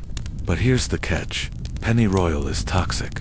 Drink too little, and it does nothing. Drink too much, and you're not just avoiding pregnancy, you're avoiding life altogether. Liver failure, seizures, internal bleeding, all potential side effects of a cup too strong. But when you're a medieval woman with no birth control, no rights, and no backup plan, Pennyroyal starts looking like a pretty reasonable gamble. Some women steeped the leaves. Others made an oil more concentrated, more dangerous, and more likely to cause real harm. Records suggest some knew the risks. Others probably didn't. Either way, if a woman drank Pennyroyal the morning after, she did so knowing it was risky, but believing it was her only choice. Rue, a herb with a warning label from God. Next up, rue, an herb so bitter it practically screams, I don't want to be here. In medieval texts, rue was praised and feared for its ability to cleanse the womb. It shows up in the Trotula, one of the oldest women's health manuals, which instructed women to boil it with wine, honey, and pepper. Yum. Rue wasn't just used internally. Some women wore it in pouches around their waists, hoping the smell alone would discourage conception. Others combined it with vinegar and drank it straight. Imagine being that desperate. Drinking bitter, stomach-turning vinegar steeped with a poisonous plant, all while hoping you didn't just poison yourself too much. It gets better, or worse. Drew had spiritual weight too. Monks warned women not to abuse it. One church official wrote that using Drew deliberately to shed seed was a sin equal to murder. And yet, women did it. Quietly, carefully, often secretly, in candlelight, whispering over the boiling pot. Silphium, the holy grail, that went extinct Silphium, the one plant everyone wished they had, but didn't, because it was already extinct. Back in Roman times, long before medieval Europe, Silphium was the go-to herb for, well, everything. Aphrodisiac, spice, medicine, contraceptive. Ancient sources claimed women could take it once a month and avoid pregnancy. Altogether, by the time the Middle Ages rolled around, Silphium was gone, over-harvested, disappeared from the earth. But people still talked about it. Some even claimed they had Silphium's cousin, Asafoetida, a stinky sulfuric plant, sometimes used as a substitute. Whether it worked, nobody really knows. But it didn't stop women from trying, crushing it into powder, mixing it with wine, and hoping for the best. Wormwood, mugwort, and other witchy brews, of course. The medieval woman's pantry of despair didn't end there. Enter wormwood, another dangerously strong herb with a long history in women's medicine. The name alone feels like something out of a spell book, bitter and sharp. Wormwood was often mixed with other plants, like mugwort, to make something called an emmenagogue, a brew that brought on bleeding. Some women boiled a whole bundle of herbs together, mugwort, sage, parsley, even celery. If it grew, and it made the belly churn, it was fair game. Sometimes the brews were swallowed, sometimes soaked in cloth, and inserted. Yes, really, not pleasant, not sterile, and very much trialanderer. And then there were the stronger methods, things so extreme, even the bravest. Midwives warned against them. Mercury and lead, the final level of desperation. Let take a moment to appreciate how not safe medieval medicine was. Some women, especially in eastern regions, were told to drink potions laced with mercury or lead. Why? Because these metals were believed to dry up the seed or weaken the womb. Of course, what they actually did was cause organ failure, infertility, and death. But that didn't stop desperate women, because when every option is dangerous, you take your chances with the one that sounds like it might work fastest. The church's problem with brews, unsurprisingly. The church did not approve of this do-it-yourself morning after scene to drink something with the intention of not conceiving. That was sinful. It was meddling in God's plan. It was unnatural, unholy, and yet, it happened all the time. Church records show women confessing to drinking brews to prevent the womb from swelling. Some begged forgiveness, others defended themselves. One woman told a priest, "It is better to lose a seed than to raise a bastard." Another was punished, not just for using herbs, but for teaching others how to brew them. Her punishment, public penance, flogging. In one case, exile. Still, midwives whispered their recipes. Mothers passed them to daughters. Women survived or didn't by mixing hope, knowledge, and bitter leaves into steaming clay mugs. So did it work? Honestly, sometimes, not reliably, not safely, but enough to keep the tradition alive. Some of these herbs do have mild contraceptive or abortifacient properties, but the margin between effective dose and lethal dose was razor thin. For every woman who avoided a pregnancy, another may have damaged her body or died trying. Still, in a world where women had little control over their bodies, where marriage didn't mean consent, and where childbirth was often deadly, the medieval morning after plan offered a tiny, flickering hope. And that hope, it mattered. Final thoughts before you sleep. So there you have it. The medieval morning after routine wasn't a pill. It was a cup of bitter tea, a dangerous gamble, a quiet rebellion. Women in the Middle Ages weren't ignorant. They were resourceful, brave and disparate. And they did what they could with what little they had. to wrestle just a little bit of control from a world that gave them none. As you drift off to sleep tonight, remember them, stirring pots in the dark, whispering secrets, clutching dried leaves, hoping, quietly, that tomorrow might look a little more certain than today, and maybe, just maybe, grateful that you live in a world with slightly fewer poisonous herbs in your reproductive health plan. You step lightly across the smooth, wet stone of the public bathhouse floor. Steam curls around your ankles like a cat begging for attention. You can hear the soft slosh of water, the murmur of women's voices echoing through vaulted ceilings, and the occasional laugh that quickly fades into the moist, humming air. You've come here to bathe, yes, but also to listen, because the bathhouse isn't just for getting clean. In the medieval world, especially in towns fortunate enough to still have functioning Roman-style bathhouses, these damp and echoing rooms were much more than a place to rinse the grime of daily toil. They were spaces where secrets flowed more freely than the water. You slide into the pool beside two older women. Their gray hair is pinned up in damp knots, their skin wrinkled and wise. Their conversation floats softly through the steam, double quotes, and she said it worked. Just one sip and nothing ever came of it. Really? Must have been the sage. My mother always swore by sage tea. You don't interrupt. You just listen. These women, bakers' wives, weavers, midwives, sometimes even the occasional noblewoman in disguise, have knowledge no book dares print, because this isn't knowledge for scholars. It's knowledge passed from woman to woman, through whispers, in spaces where men don't usually follow. And in this particular whisper, you begin to understand that avoiding pregnancy isn't only a matter of herbs or prayers. It's also about community, secrets, and survival. The bathhouse, especially in southern towns like Toulouse or Naples, was one of the rare public spaces where women could speak without being watched too closely, where they could share what worked and what didn't. A concoction of pennyroyal and vinegar, for example, mixed the right way, it was said to bring on a delayed period, or prevent one entirely. If you could get it down, that is. Many couldn't. The taste was vile, and some claimed it made you feel worse than the pregnancy might have. Still, desperate times, desperate swallows. You hear someone on the far side of the bathhouse mention something about parsley steeped in wine. Not the fresh parsley used for stews, but the dried, crumbling leaves, stored in a pouch between the pages of an old psalter. You pretend to splash a little water toward your shoulder, but you're really just trying to stay longer.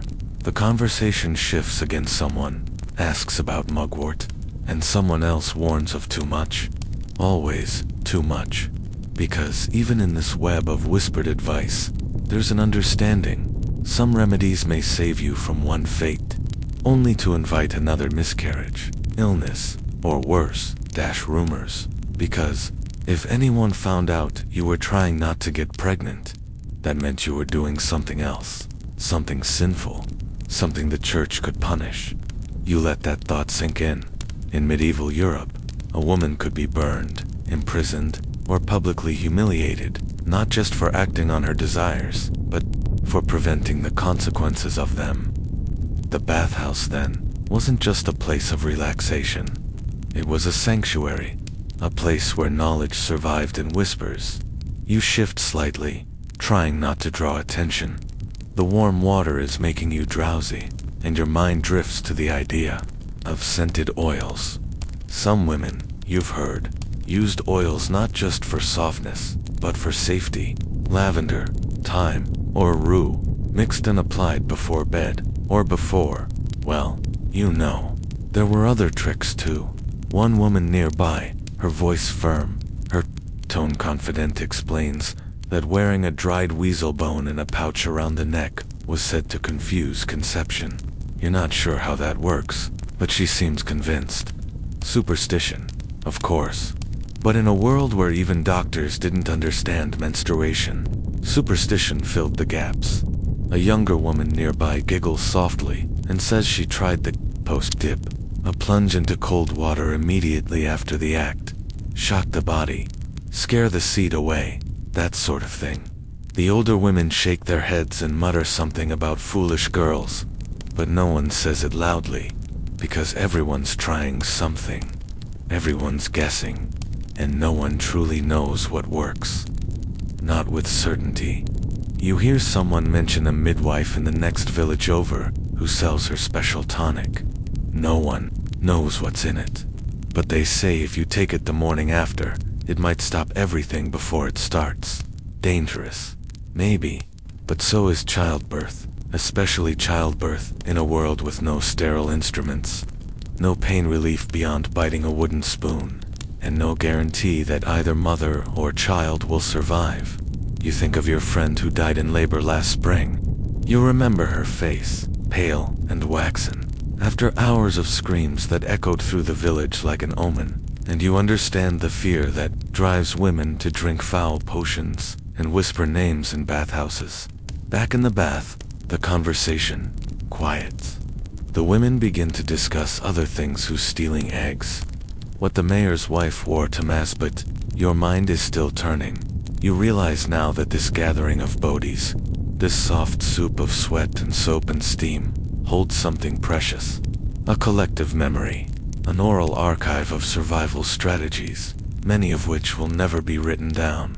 At least, not by the monks in their chilly scriptoria, not by the doctors in their male-only universities. No, this knowledge lives in the bathos, in whispers.in, glances. And warnings like, don't take it if your stomach feels too warm, or wait 3 days after your flow ends, or never let your husband know you've taken it. You rise slowly from the water, your fingers are pruned, your skin flushed, but you feel richer than when you came in. Because now, you know more, not just about plants and charms and bone necklaces, but about the ways women survived in a world designed to control them, how they built secret channels of power, passed recipes, and rhymes and prayers with double meanings. You dry off in silence. You don't say a word, but your ears still ring with whispers. And tomorrow, when someone asks you what women did in the Middle Ages to avoid pregnancy, you'll know the truth, or at least a piece of it. Now we drift deeper into the quiet, stone corridors of medieval life, where time moves slowly, and even faster than gossip travels, is fear. And perhaps one of the most powerful fears, especially for young women, was not war, not illness, not even sin, but pregnancy, and not just any pregnancy, an unwed one. Because in medieval Europe, being visibly pregnant without a ring or even a betrothal could flip your entire life upside down. Let's dim the candlelight and step into a story that happened over and over in quiet villages and noisy manors alike. The pregnancy scare and the panic marriage, a tale as old as time and whispered in corners. You see, medieval life was full of risk, plague, famine, childbirth itself. But there was one particular kind of social death that haunted young women, becoming visibly pregnant without a husband. It wasn't just frowned upon, it was scandalous, shameful, and dangerous. Depending on the region and year, it could lead to punishment by the church, by the town, or by your own family. A girl might be cast out, shunned, or in some cases quietly vanished to a convent, or worse, forced into a rushed, whispered ceremony. A panic marriage. And many of these started the moment someone missed a monthly marker. Now, back then, women didn't fully understand reproductive biology. There was no ovulation chart, no hormonal explanation, no pregnancy test. There was just silence, waiting, guessing, and then panic. Let's imagine a young peasant girl named Alina. She's about 17, the daughter of a baker in a small English village. She's been seeing a boy named Thomas, a shepherd's son. They meet after Vespers by the stream. Nothing to sin, a few kisses, maybe more, depending on which version of the tale the village gossips prefer. 1 month, Alina notices something odd. Her body doesn't feel right. Her monthly bleeding, what some midwives called the cleansing, doesn't come. She's late, then she's later, then the whispers begin. She feels queasy in the mornings. The village healer eyes her belly when she comes for herbs, and soon, Elena's mother, who has seen this all before, presses her lips into a tight line. No yelling, no accusations, just a very tense silence over dinner, and then, the plan, because now, the entire future depends on what she does next. Sometimes, that next step involved potions, teas, or long walks in the forest searching for a woman who knows things. But for others, the answer was swift. Marriage. A panic marriage. These unions didn't start with love, or even a proposal. They started with pressure, whispers from the family, warnings from the priest, a quiet talk between fathers, and then, suddenly, a wedding. No lace, no music, no dancing, just a quick ceremony in front of the local priest before the bump began to show.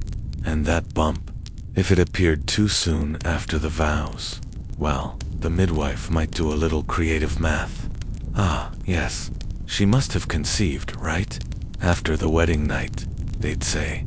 Of course, even if the baby came 7 months later, small and loud, no one asked too many questions. You see, the church hated fornication, but it hated bastards even more.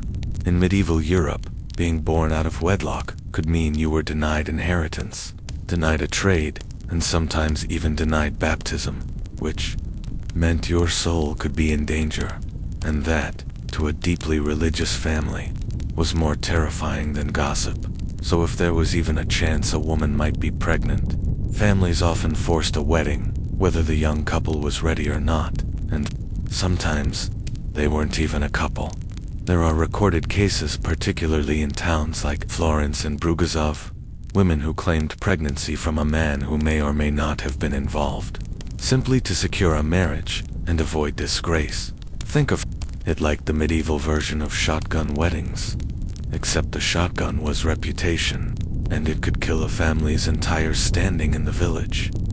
Now, not all panic marriages were filled with doom. Some young couples genuinely liked each other, maybe even loved each other, but the speed of it all, the secrecy, the fear it rarely made for a romantic beginning. In court records from 13th century France, there are examples of families dragging young men before a bishop and saying, "He ruined my daughter, he must marry her." And sometimes, the boy would deny it, claim she'd been with others, or swear he was innocent. But if the girl stood firm, especially if she had signs of pregnancy, he was often forced to marry her, or pay a fine, or both. And once that wedding happened, that was it. There were no annulments for second thoughts. The church believed marriage was sacred, unbreakable, and binding. Even if it began with fear, so many young women entered marriage not with joy, but with nausea. Not with celebration, but with whispered warnings and sleepless nights. Now, let's return to Elena. Let's say she marries Thomas. The priest mutters the Latin blessings. Their hands are bound with a ribbon. Bread and salt are shared. And just like that, she's a wife. Maybe she was pregnant. Maybe she wasn't. Maybe it was a scare. Maybe it was guilt. Or maybe, just maybe, the herbs she drank earlier had done their job. But now, it doesn't matter. Now, she's bound to a man for life. And the moment she becomes visibly pregnant, if she does it's all proper, whispers stop, faces soften, and the panic turns into acceptance. Or maybe not. Maybe Elena wasn't the only one Thomas was seeing. Maybe the marriage leads to fights. Maybe they live with resentment. Or maybe, over time, they make peace. You see, the Middle Ages didn't guarantee happy endings, but they did guarantee expectations of women, of purity, of silence. And when those expectations were broken, panic followed, and so did weddings. And let's not forget, these panic marriages weren't limited to peasants. Even noble women weren't immune. In noble families, where land and lineage mattered deeply, an unexpected pregnancy could lead to diplomatic disaster. There's a case from 15th century Burgundy, where a duke's illegitimate daughter was swiftly married off to a lesser knight to cover the stain. The knight was rewarded. The daughter was silenced, and the baby, raised as legitimate, with a carefully crafted story, because appearance mattered more than truth. In fact, many noble women were betrothed at such young ages, specifically to avoid any accidents. A 13-year-old bride was not uncommon, because once she was married, any child was legal, whether it was wanted or not. Now, if you listen closely, and if you were sitting in a medieval tavern, sipping weak ale, you might hear an old woman lean in and whisper, "A wedding in haste is a blessing in disguise or a curse in silk." She'd smile, and she'd know, because she, too, had seen it happen. Over and over, girls turned wives, boys turned husbands, all because of a scare, a whisper, a missing sign, and sometimes, nothing at all, just fear. And so, as you drift off, eyes heavy, maybe imagine those quiet villages, those candlelit corners, where a single skipped month could change a life, where gossip turned to vows, where love was second to survival, where the panic wasn't always about the baby, but about what came before it. Sleep now. Let the whispers fade, because tomorrow there's another wedding and another secret behind it. Let's talk about the kind of history you won't find in textbooks, the kind whispered behind cloistered doors, or maybe mumbled through clenched teeth over steaming cauldrons. Tonight, we settle into the flickering candlelight of the Middle Ages, where women, despite the chains of ignorance, religion, and patriarchy, still fought for control of their own bodies. This chapter of our tale, it's not about knights or dragons. It's not about glorious battles or noble kings. It's about herbs. Yes, herbs, and not the kind you sprinkle on soup. These were the secret tools of medieval women, dangerous, mysterious, often illegal. Welcome to the world of abortifacients, the forbidden remedies women used to try to prevent or end pregnancy, even when the risk was death. Take a deep breath. You're safe, you're warm, and you're drifting into a story older than medicine, cloaked in desperation, wrapped in secrecy. Imagine, for a moment, being a woman in the 1300s. You don't understand how your body works, because no one told you. You don't have access to safe birth control, because it doesn't exist. There's no such thing as reproductive rights. There's only the whisper of a midwife, the rustle of dried leaves in a pouch, and the looming terror of a pregnancy you didn't ask for. And if you're caught, death, or at best, excommunication. And not just for you. The person who helped you might be burned at the stake too. Still, women took the risk, because sometimes death seemed easier than another mouth to feed. In medieval Europe, there were no pregnancy tests. There were no clinics, no Plan B pills. But there was knowledge, ancient, passed down in herbalist traditions, often by midwives, wise women, or so-called witches. These women knew the land. They knew what roots to dig up, what leaves too steep, what seeds to crush, and they knew which of them could end a pregnancy. That's the dark magic of the age.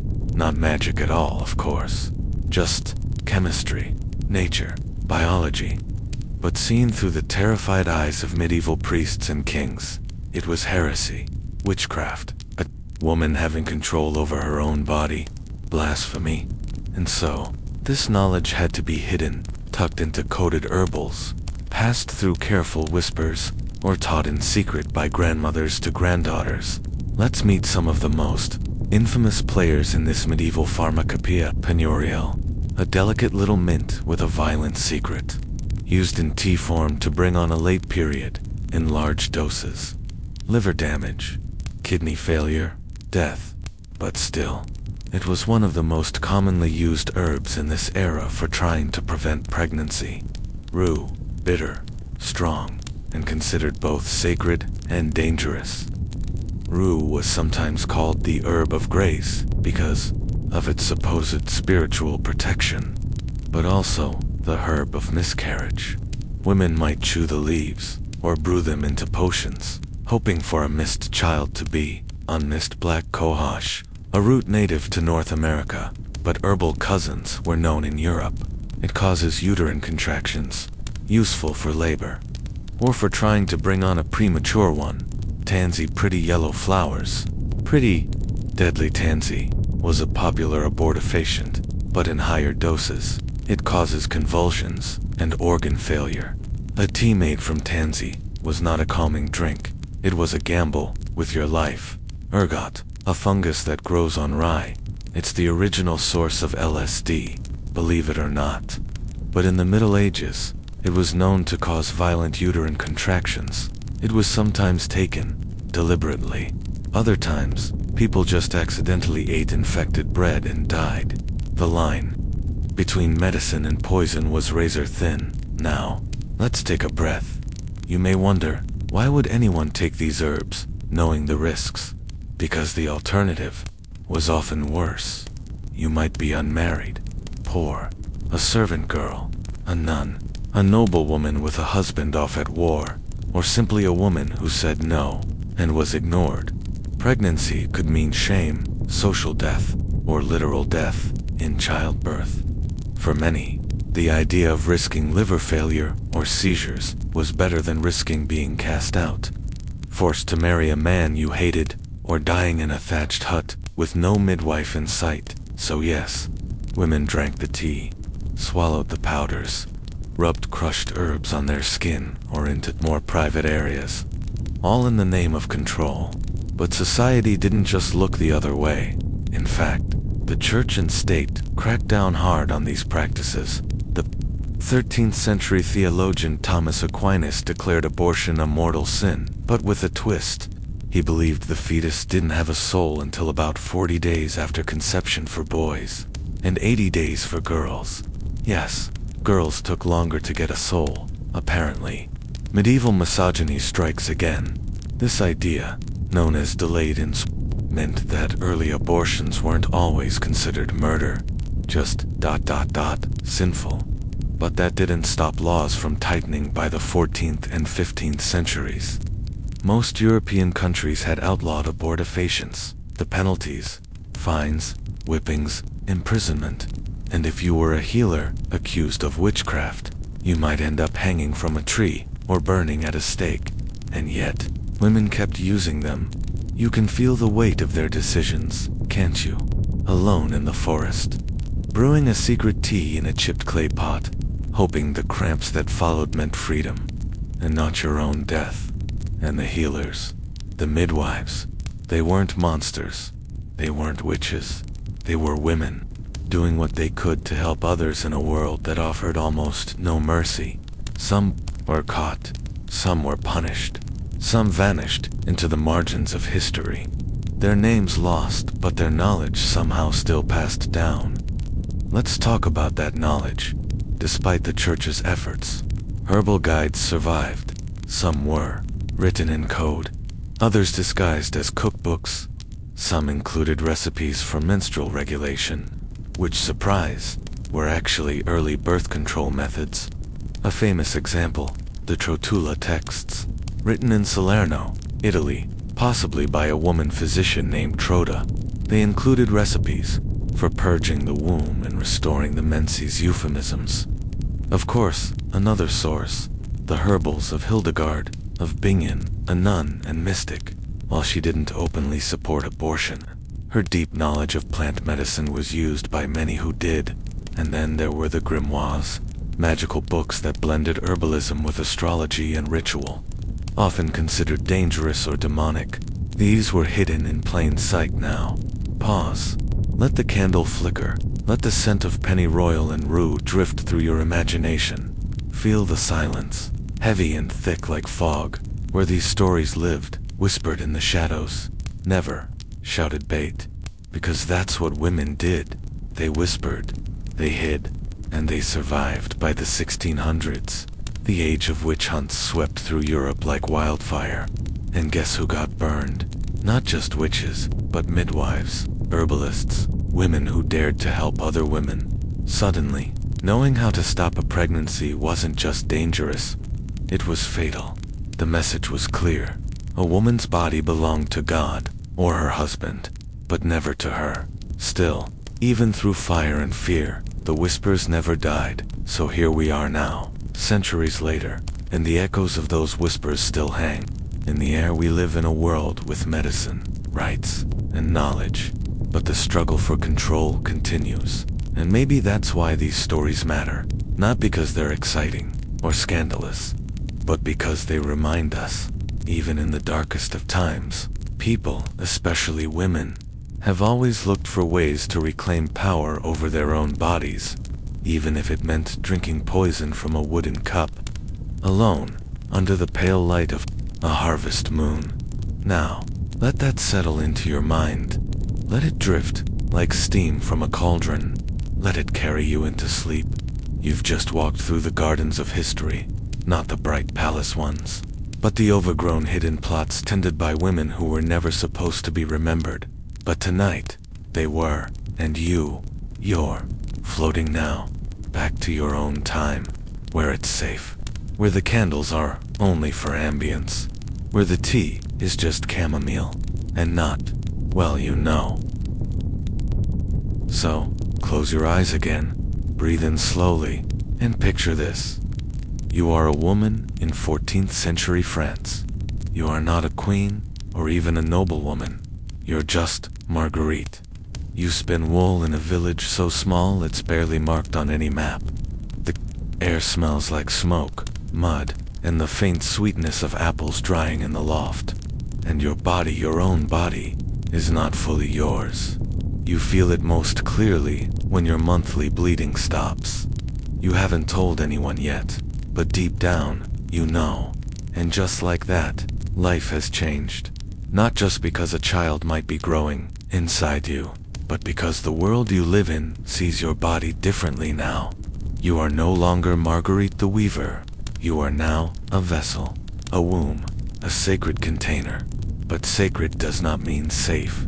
You see, in medieval Europe, the church didn't just preach about heaven and hell, it reached deep into people's homes, minds, and bedrooms. It didn't just try to save your soul. It tried to govern your womb, because, to the church, your fertility wasn't just a private matter, it was a divine obligation. A woman's role, her sacred calling, was to bear children, and not just any children, Christian ones, baptized ones, preferably boys, of course, sons who could become priests, or soldiers in the name of Christ. So if you didn't want children, well, that wasn't your decision to make, and that fear, that lack of control, shaped every aspect of a woman's life. Take the concept of consent. For instance, in many parts of medieval Europe, especially after the 12th century, the church began to push the idea that mutual consent between spouses was key to a valid marriage. Sounds progressive, right? But in practice, consent was a very slippery word. If you were married, your consent to sex was assumed, once and for all. Marriage was a permanent yes, not a series of choices. A husband had what was called conjugal rights. Your body, in essence, was his. There were no legal protections for marital rape. That concept didn't even exist in the medieval mindset. And if you were unmarried, sex could still happen. But if it did, it might cost you everything. Your reputation, your social standing, your ability to marry in the future, even your child, if it was born out of wedlock. And then there was the church's obsession with virginity. Yes, virginity. The invisible crown placed on a woman's head from the day she was born. A virgin was pure. A virgin was holy. A virgin was valuable. And once you lost it, you were tarnished, spoiled. Your worth in the marriage market plummeted. And even worse, you might be blamed for tempting a man into sin. After all, wasn't Eve the one who bit the apple? So if a woman, say, tried to take control of her body, tried to delay or avoid pregnancy, or hide the evidence of a pregnancy gone wrong, she wasn't just defying biology, she was defying the will of God. At least, that's what she'd be. told. This led to strange, often contradictory realities. For example, the church condemned abortion firmly, especially as the centuries wore on. By the 13th century, most major theologians taught that abortion at any stage of pregnancy was a grave sin. It was equated with murder. Taking a potential life was an offense against God's design. But here's where things get more complicated. Despite the church's position, many women and some midwives still quietly sought ways to restore their monthly courses, especially if the alternative was public shame or a ruined future. And so, even as preachers condemned such acts from the pulpit, everyday people whispered other solutions in alleys and herb gardens. Yet if they were caught, punishment could be severe, not just for the woman, but for the midwife or healer who helped her. Sometimes, the punishment was public penance, walking barefoot through the town square in a sackcloth robe. Sometimes it was excommunication, being cut off from the sacraments and the community. And sometimes it was far worse, and yet, there's an irony here. While the church restricted women's reproductive choices, it also feared women's reproductive power. Midwives, for instance, held incredible knowledge. They understood birth, blood, pain, and healing in ways male doctors often didn't, and that made them dangerous. So midwifery was gradually brought under church control. Midwives had to swear oaths. They had to promise not to perform abortions or use forbidden charms. They had to testify that they would report any irregularities, including, say, if a baby was born, already dead, and couldn't be baptized, because even a newborn soul had to be accounted for. This tug-of-war over the womb between women's private needs and the church's public laws created a strange kind of double life. On the outside, you might attend mass, confess your sins, follow the rules, but behind closed doors, you might boil penroyal leaves, or press a hot stone to your belly, or bury a pregnancy test your missed period in a whispered prayer and silent hope that no one would ever find out. And all the while, the world around you would act as though your choices were not your own, because in many ways, they weren't. And yet, women resisted, quietly, carefully, often at great risk. They shared knowledge in secret, passed herbs from hand to hand, trusted each other with whispers, not written texts. In doing so, they carved out small pockets of autonomy in a world that insisted their bodies belonged to someone else: God, husband, church, or king. They were not loud rebellions, but they were brave ones. And tonight, as you drift off, think of them, of Marguerite, the weaver in the village, of Agnes, the midwife with the steady hands, of Isabel, the nun who tucked a banned manuscript into her robes. All women who, in their own way, asked the question, who owns my body? And who, despite the odds, sometimes found a way to answer it themselves. Sleep now. Let the world of heavy laws and whispered secrets fade away. Let your mind rest in the soft silence of candlelight and quiet strength, because even in the darkest times, women found ways to survive, and in that survival, there is peace.